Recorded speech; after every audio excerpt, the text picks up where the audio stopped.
नमस्कार.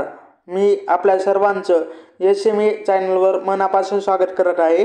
तर पहिली न्यूज आहे चायनाने वगैरे ते प्लॅन करत आहेत 3 ट्रिलियन युआन वगैरे अरेंज करण्यासाठी. बेसिकली फिस्कल स्टिम्युलस जे आहे ते स्टिम्युलससाठी ते यूज करणार आहेत. हीच न्यूज आहे. सोर्सेसद्वारे ही न्यूज आलेली आहे. तर 3 ट्रिलियन युआन म्हणजे $411 बिलियन वगैरे ते ट्रेझरी बॉन्डद्वारे वगैरे ते रेज करणार आहेत नेक्स्ट इयरमध्ये वगैरे. तर ही जी हिस्ट्रीतील लार्जेस्ट फायनान्शियल स्टिम्युलस असेल व हे इकॉनॉमीला रिवायवल करण्यासाठी हे यूज करणार आहेत. व याचा दुसरे रिझन आहे म्हणजे काही पार्ट ऑफ द फंड, काही फंड वगैरे पार्ट जा काही फंडचा पार्ट वगैरे आता मिस्टर ट्रम्प येणार आहेत, त्यांचा टाईम जवळच येत आहे. ते परत येऊन पुन्हा चायनावर टॅरिफ वगैरे लावत असतील तर त्याचा परिणाम चायनावर पडू शकतो. त्याला काउंटर करण्यासाठी काही अलोकेशन वगैरे 3 ट्रिलियन युआनमध्ये ठेवलेलं आहे. त्यामध्ये इन्क्रीजिंग दिसली आहे. तर 2026मध्ये हा जो नंबर होता तो 1 ट्रिलियन युआनचा होता, म्हणजे 140 बिलियन डॉलरचा. तो आता 2025साठी 3 ट्रिलियन युआन वगैरे केलं आहे, $411 बिलियन. आणि आता ते काही अक्विजिशन टार्गेटही त्यांनी सेट केलेलं आहे. म्हणजे इकॉनॉमीची GDP ग्रोथ आहे ती 2025साठी वाढवून त्यांनी 4% केली आहे, जी की अगोदर 3% होती. तर त्यांचे फंड युटिलायझेशन कसे होईल, तर काही ते कॅटेगरी आहेत, तर त्याविषयी आपण माहिती घेऊ. म्हणजे काही मेजर प्रोजेक्ट आपण पाहिले तर जे की युटिलायझेशन जास्त होईल, त्यामध्ये इन्फ्रास्ट्रक्चर डेव्हलपमेंटमध्ये यूज होणार, जसं की railway, airport and farmland, म्हणजे शेती रिलेटेड वगैरे गोष्टीसाठी ते स्पेंडिंग वगैरे करणार आहेत.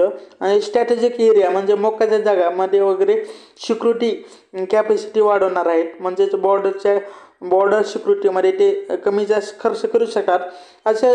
असे काही उपक्रमही ते सांगितले जात आहेत, जसे की कंझ्युमरना सबसिडी देणे ओल्ड अप्लायन्सेसवर, म्हणजे ज्यामुळे ओल्ड कार घेऊन ते एक्सचेंज करू शकतात आणि न्यू कार घेऊ शकतात, म्हणजे एक्सचेंज जास्त करू शकतात. त्यासाठी गव्हर्नमेंट सबसिडी देईल व बिझनेसला ग्रँट्स दिले जातील. म्हणजे मोठ्या प्रमाणावर बिझनेस उपक्रमासाठी वगैरे अपग्रेड केलं जाईल बिझनेस उपक्रमांना वगैरे. त्याची म्हणजे कॅपॅसिटी किंवा न्यू इक्विपमेंटमध्ये वगैरे बिझनेस घेऊन जाता येईल, यासाठी वगैरे ग्रँटेड आणि सबसिडी दिले जाणार आहे. अँड ॲडव्हान्स मॅन्युफॅक्चरिंगसाठी ते जे अलोकेशन दिले जाणार आहेत, म्हणजे इन्व्हेस्टमेंटसाठी इलेक्ट्रॉनिक व्हेकल, रोबोटिक्स, सेमीकंडक्टर आणि ग्रीन एनर्जी सारख्या सेक्टरमध्ये वगैरे. आणि तसेच स्टेट बँकचे जे रिकॅपिटलायझेशन करण्यासाठी यासाठी ते जवळपास 1 ट्रिलियन युआन वगैरे यूज करणार आहेत. त्यातील लार्जेस्ट स्टेट बँक जी आहे त्याचं प्रॉफिट वगैरे डिक्लाइन झालेलं आहे बॅड लोनमुळे वगैरे. हे रिकॅपिटलायझेशन त्यांना करायचं आहे याचं, ज्यामुळे इकॉनॉमीत कन्झम्पशन जे आहे ते वाढू शकतं आणि बिझनेसमध्ये एक चांगली ग्रोथ येऊ शकते. तर यासाठी वगैरे लोन आणि सबसिडी वगैरे दिले जाणार आहेत. आणि ॲडव्हान्स सेक्टरलाही फंडिंग दिली जाईल, ज्यामुळे चायनाची इकॉनॉमी मॉनिटर होईल, ज्यामुळे वगैरे ह्या गोष्टी वगैरे जास्त प्रमाणात केल्या जाणार आहेत. तर याचा परिणाम इंडियावर काय होतो, तर यापूर्वी जेव्हा फिस्कल स्टिम्युलस त्यांनी अनाऊन्स केलं होतं तेव्हा इंडियाचे जे इन्फ्लो आहे ते तिकडे गेले होते, म्हणजे FIC वगैरे फॉरेन इन्व्हेस्टमेंट वगैरे तिकडे शिफ्ट झाली होती आपली काही. तसंच पुढील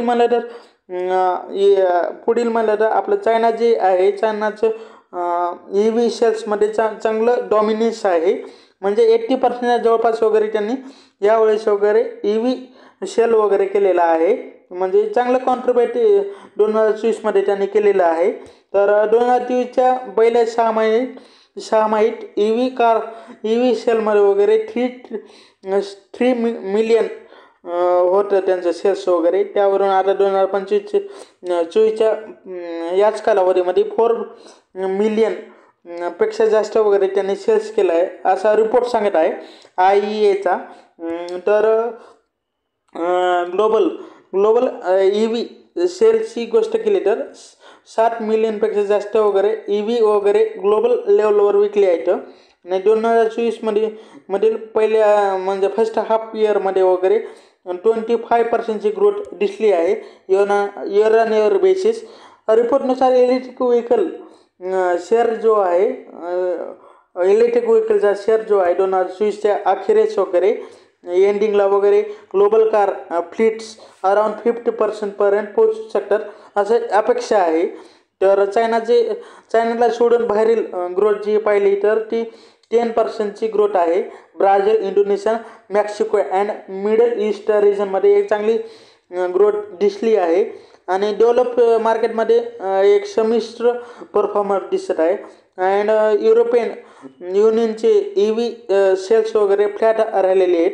आणि जर्मनीची सेल्स जी आहे ती डिक्लाइन झाली आहे. पण युरोपियनची युरोपियन कंट्रीची सेल्स वगैरे इन्क्रीज झाली आहे 3%ने वगैरे.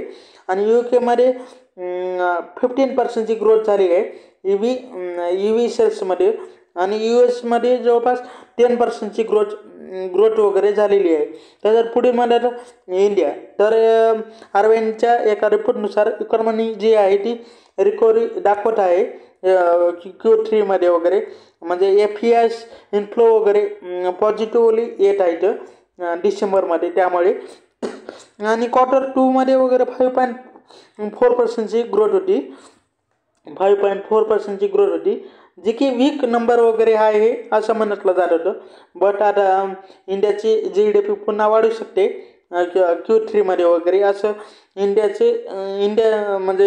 इंडियाच्या RBIचं वगैरे स्टेट ऑफ इकॉनॉमी रिपोर्टनुसार वगैरे म्हणजे रिपोर्ट वगैरे म्हणत आहेत असं. तर हाय फ्रिक्वेन्सी इंडिकेटर बेसिसवर हे म्हटलं जात आहे. व त्याचे एक रिकव्हरी मोमेंटम वगैरे दिसत आहे स्ट्रॉंग फेस्टिवल सीझनच्या ॲक्टिव्हिटीमुळे आणि रुरल डिमांड वाढत असल्यामुळे. आणि EV बिल्स म्हणजे आपण जर्नी स्टार्ट करण्यापूर्वी आपलं जे सामान आहे ते इथून तिकडे नेण्यासाठी वगैरे जे आपण बिलिंग करतो त्या शिपमेंटमध्ये वगैरे व्हॅल्यूम वाईज वगैरे 16.3%ची ग्रोथ दिसत आहे इयर ऑन इयर बेसिस. तर व टोल कलेक्शनमध्ये वगैरे डबल डिजिट ग्रोथ वगैरे दिसली आहे व्हॅल्यूम टर्म्समध्ये वगैरे. अँड या ग्रोथचे की ड्रायव्हर्स जे आहेत ते domestic demand, domestic private consumption demand यामध्ये एक स्ट्रॉंग ग्रोथ दिसत आहे Q3मध्ये. आणि रुरल डिमांड ही वाढत आहे म्हणजे त्यामध्ये वगैरे फूड ग्रेन्स प्रोडक्शन वगैरे सपोर्ट करत आहे. अँड त्यामुळे रुरल डिमांड पिकअप होताना दिसत आहे. आणि गव्हर्नमेंटच्या इन्फ्रास्ट्रक्चर स्पेंडिंगमुळे वगैरे इकॉनॉमी ॲक्टिव्हिटी अँड इन्व्हेस्टमेंट आणखी चालना वगैरे देण्याची अपेक्षा आहे आपल्या ग्रोथला वगैरे. आणि रिसेंटली आपल्या फायनान्स मिनिस्टरने म्हटलं होतं पुढे जाऊन आपल्याला चांगली ग्रोथ दिसू शकते इन्फ्रास्ट्रक्चर स्पेंडिंग आल्यामुळे वगैरे. एक चांगली GDP ग्रोथ वगैरे दिसू शकते क्वार्टर्समध्ये वगैरे. आणि ग्लोबल रिक्सविषयी बोलायचं म्हणलं तर ग्लोबल रिक्स त्या ठिकाणी असतील पण तेवढे जास्त नसतील, कारण की इंडियाची जी ग्रोथ आहे ती ग्रोथ स्टोरी जी आहे ती जास्त डोमेस्टिक कन्झम्पशनवर जास्त अवलंबून आहे. आणि फॉरेन पोर्टफोलिओ इन्व्हेस्टमेंट विषयी बोलायचं म्हटलं तर डेप्ट पोर्शन जो आहे तो एक पॉझिटिव्हनेस त्यामध्ये दिसत आहे. अँड 0.3 बिलियन डॉलरची इन्फ्लो वगैरे झाली आहेत डेप्टच्या पार्टमध्ये वगैरे. व इक्विटीमध्ये 2.7%ची आउटफ्लो वगैरे झाले आहेत इंडियातून बाहेर. पण ओव्हरऑल समरी पाहिली तर Q3मध्ये वगैरे एक चांगली GDP वगैरे मुवमेंट येऊ शकते GDP मुवमेंट वगैरे येऊ शकते. आणि डोमेस्टिक डिमांड याला सपोर्ट करत आहेत आणि रुरल डिमांड ही याला सपोर्ट करत आहे. आणि इन्फ्रास्ट्रक्चर स्पेंडिंग ही यासाठी वगैरे सपोर्ट करणार आहे. तर पुढे म्हणलं सिमेंट इंडस्ट्री, जी आपली भारताची सिमेंट इंडस्ट्री आहे ती बेटर ग्रोथ वगैरे दाखवू शकते 2025मध्ये. तर सिमेंट असं एक्सपेक्टेड आहे. तर अपेक्षा आहे हाय मार्जिन आणि स्ट्रॉंग डिमांडमुळे, कारण की गव्हर्नमेंट स्पेंडिंग पुढे जाऊन इन्फ्रास्ट्रक्चर प्रोजेक्टवर वाढू शकते. 8% ग्रोथ येणे अपेक्षित आहे 2025मध्ये.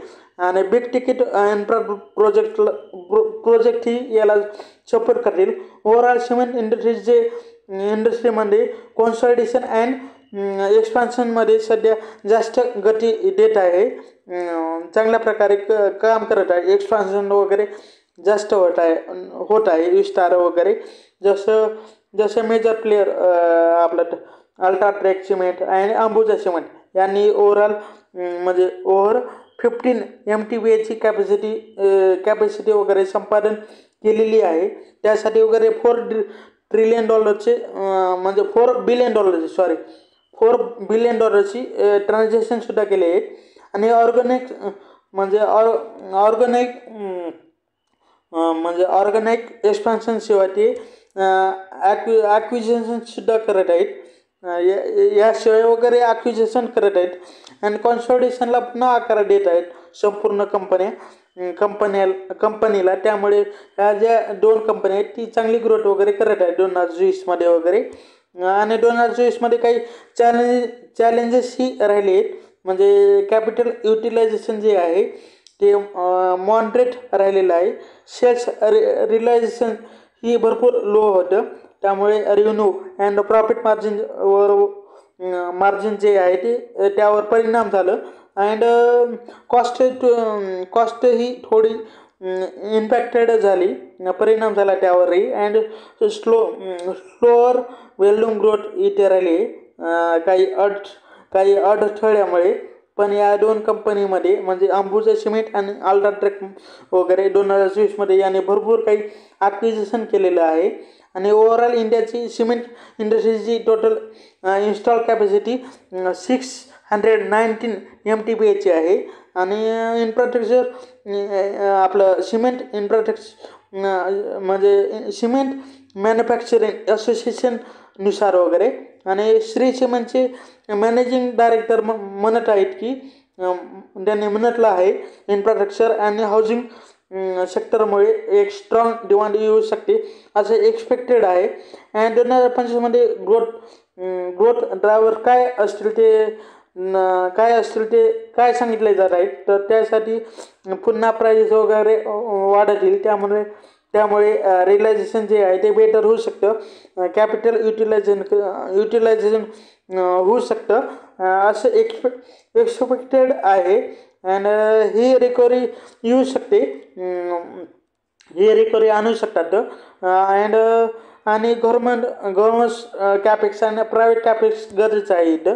आणि गव्हर्नमेंटने जर कॅपेक्स आणखी वाढवले तर एक चांगली ग्रोथ येऊ शकते. आणि फ्युचर प्रोजेक्शन विषय वगैरे इकराच्या रिपोर्टनुसार वगैरे फुल इयर 2025मध्ये वगैरे ऑल इंडियाची इंडियन सिमेंटची जी कॅपॅसिटी आहे ती 4-5% वाढून ती 445 to 450 मिलियन्स टनपर्यंत होऊ शकते इयर ऑन इयर. आणि ॲडिशनल 70 to 75 मिलियन्स टनची ग्राइंडिंग कॅपॅसिटी एक्सपेक्टेड आहे 2026मध्ये वगैरे FY26साठी. व या कालावधीमध्ये कॅपॅसिटी युटिलायझेशन जे आहे ते मॉडरेट राहण्याचे एक्सपेक्टेड आहे 17%. अँड डिमांड वाढल्याने व्हॅल्यूम इन्क्रीज होण्याचे एक्सपेक्टेशन आहे.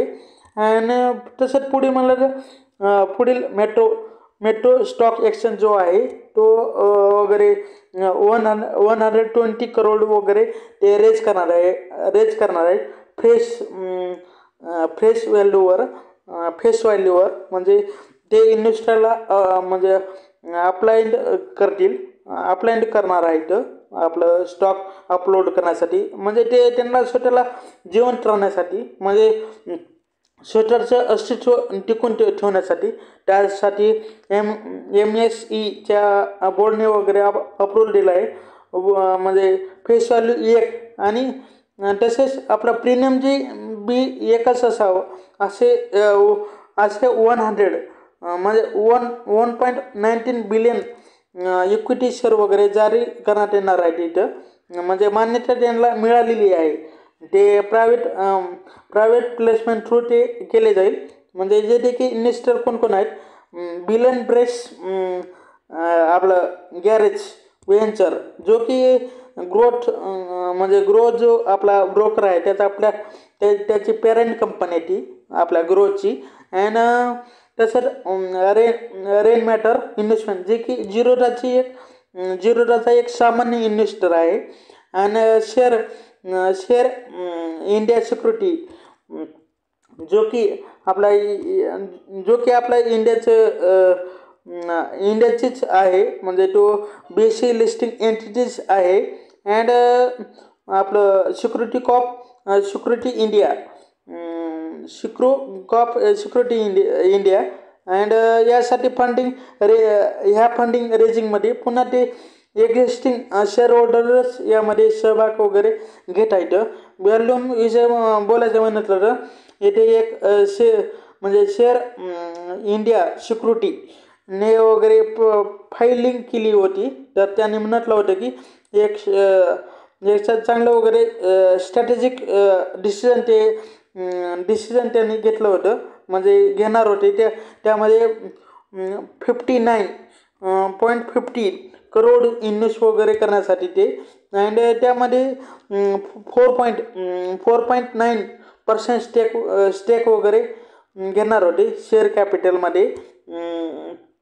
तर त्यांचे जे व्हॅल्युएशन होतं ते अराऊंड पाहिलं तर 1200 करोडच्या जवळपास होतं. आणि ही जी कंपनी 2008मध्ये सेटअप केली होती आपलं जिग्नेश शहाने. तर काही स्कॅममुळे ते गेले, त्यामुळे ओनरशिपमध्ये काही चेंजेस वगैरे आपल्याला पाहायला मिळाले. ते पुन्हा आपलं रिवाईल करण्यासाठी रिवाईल प्लॅन म्हणून वगैरे SBI, bank of Baroda, Punjab national bank, HDFC bank यासोबत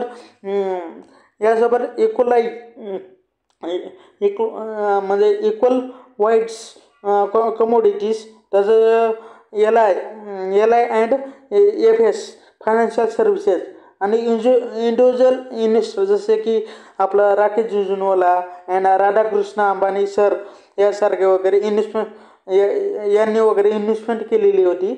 पण येथे व्हॅल्यूम जनरेशनसाठी काही अडचणी येत होत्या. त्यामुळे वगैरे नेटवर्कचं देय आहे ते कमी होत गेलं. अँड त्यामुळे त्यांनी रिसेंटली म्हणजे 2022मध्ये रेग्युलेटरला वगैरे लेटर लिहिलं होतं.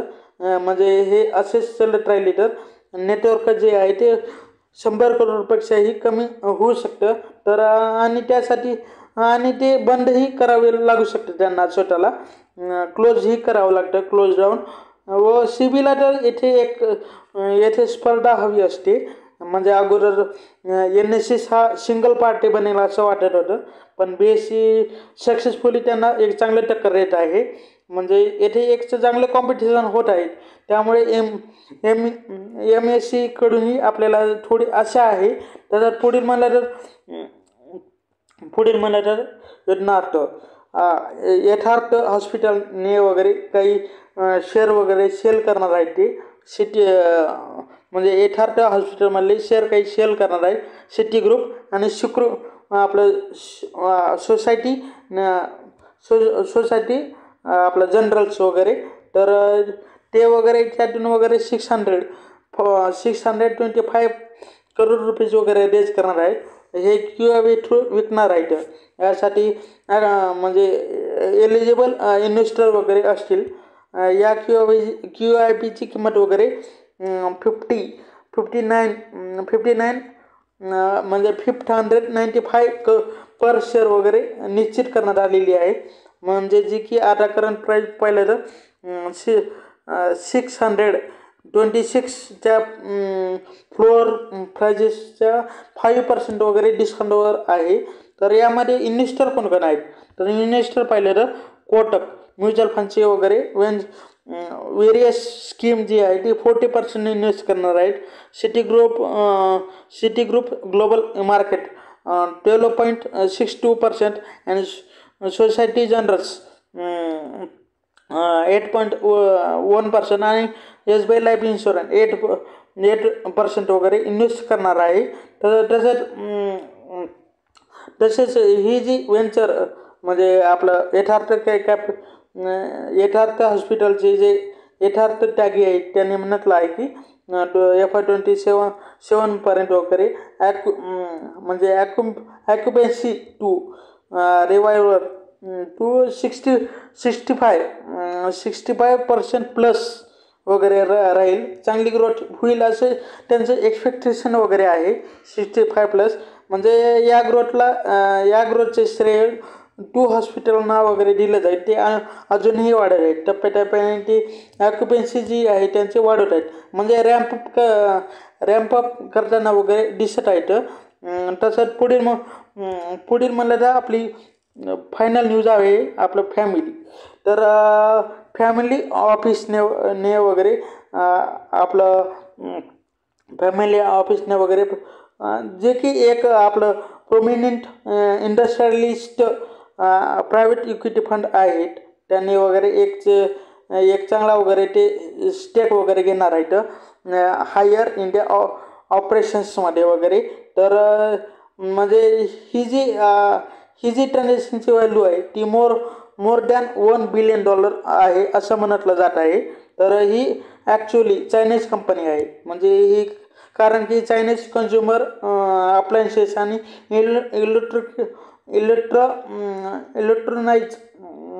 इलेक्ट्रॉनिक्स ही मेजरली कंपनी वगैरे बनवत असते. तर आता त्यांनी वगैरे त्यांचा जो बिझनेस आहे त्यांना स्वदेशी करणार आहे ते, म्हणजे 2021 वगैरे आपलं जे इंडियन गव्हर्नमेंटचे एक सर्क्युलर वगैरे आलेलं होतं. म्हणजे आपल्या बॉर्डरला लागून जे नेशन आहेत जसे की चायना वगैरे, ते डायरेक्टली वगैरे इंडियामध्ये इन्व्हेस्टमेंट करू शकत नाहीत. त्यामुळे वगैरे आपले इंडियन प्रमोटर पाहत होते यांना, म्हणजे त्यांना वगैरे बरं दिसत नव्हतं. त्यामुळे वगैरे वार्बन पिंकन यांनी वगैरे भारती एंटरप्राइजेसच्या सुनील मित्तलसोबत वगैरे ते काम करत होते. तर बॅन कॅपिटलच्या वगैरे दालमिया ग्रुपचे जे इंडस्ट्रियलिस्ट आहेत कोनिल डालमिया, त्यांच्यासोबत वगैरे फॅमिली ऑफिसेस ही ते फॅमिली ऑफिससोबत ही त्याने हात मिळवणी करून ते हायर अप्लायन्सेस इंडियामध्ये वगैरे 51% स्टेक त्यांनी घेतलेले होते टोटल. तर असं बोललं जात होतं, म्हणजे बोललं जात होतं. पण आता त्यांनी TPG capital and Goldman Sachs आपलं सिंगापूरचे जे GIC अँड वेल्सपन ग्रुपचे जे प्रमोटर आहेत तेही यामध्ये इन्व्हेस्टेड आहेत. And he third largest consumer appliances company आहे इंडियामधील, LG अँड सॅमसंग नंतर वगैरे. तर यांचे काय आहे ते यांचे प्रोडक्ट पाहिलं तर यांचे प्रोडक्ट पहा, TV, AC, वॉशिंग मशीन्स आणि तसेच मॅक्रोवेव्ह आणि रेफ्रिजरेटर म्हणजे फ्रीज वगैरे यांचे प्रोडक्ट आहेत. आणि यांचे एक्सपान्शन प्लॅन पाहिलं तर नोएडा आपलं पुणे येथे आहे यांचे एक्सपान्शन प्लॅन. तसेच साऊथ इंडियामध्येही ते वगैरे आपली फॅसिलिटी जी आहे ती सेटअप करणार आहेत. आणि आता हे पाहिलं तर म्हणजे हायर इंडियामध्ये वगैरे 25% वगैरे स्टेक ते विकायचे होते त्यांना, पण त्यांनी पुन्हा रिवाईल करून वगैरे 49% वगैरे त्यांनी केलेलं आहे. म्हणजे ते 51% वगैरे स्टेक वगैरे घेऊ शकतात, इन्व्हेस्टमेंट करू शकतात $1 बिलियन वगैरे. तसंच पुढे म्हणलं तर ह्यांचे जर ग्रोथ नंबर पाहिले तर सेल्स पाहिले तर 17%नी वाढलेली आहे. 2023 वगैरे चांगली ग्रोथ झालेली आहे यांची. आणि म्हणजे ती 2020 ते प्रॉफिटेबल झालेली आहे. 2022 63 करोडचा लॉस होता. आता 2023 वगैरे 154 करोडचा वगैरे प्रॉफिट त्यांना झालेला आहे. तर शेवटी आपल्या व्हिडिओला लाईक आणि चॅनलला सबस्क्राईब करा आणि जास्तीत जणांना हा व्हिडिओ शेअर करा. ही विनंती. हा व्हिडिओ पाहिल्याबद्दल धन्यवाद. थँक्यू.